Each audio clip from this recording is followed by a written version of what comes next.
All right, let's break down what's going on with Trump's new 50% steel tariff and why it could mean trouble for your wallet, especially if you own a small business. So here's the headline. Former President Trump just announced he wants to double the tariff on imported steel to a whopping 50%. That's right, double.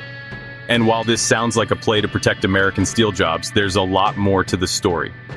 Let's start with the basics. A tariff is basically a tax on imported goods, in this case, steel from other countries. The goal? Make foreign steel more expensive, so American companies buy from US steel producers instead. Sounds patriotic, right? But here's the twist. Most US businesses, especially small ones, actually buy a ton of foreign steel because it's cheaper and often more available. Now let's talk about what happens when that steel suddenly costs 50% more. If you run a construction firm, a car repair shop, or even a small manufacturing business, steel is everywhere. In your tools, your products, your parts. When prices go up, your costs go up. And unless you've got massive profit margins, you'll probably have to pass those costs along to your customers. That means higher prices for everything from cars and appliances to beer cans, kitchen sinks, even the nails you buy at the hardware store. Everyday Americans will feel it. But it doesn't end there. When things get expensive, people buy less. So small businesses could see fewer customers. And if you're a business that exports goods, maybe you make custom metal parts or machinery, other countries might hit back with their own tariffs.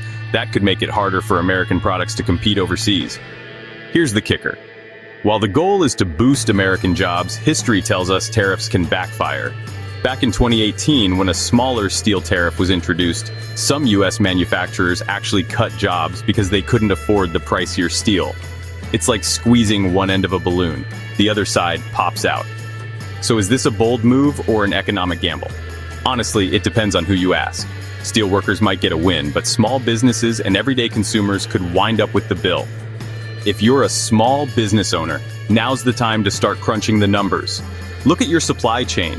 How much do you rely on steel? Can you source locally, or will you have to adjust prices?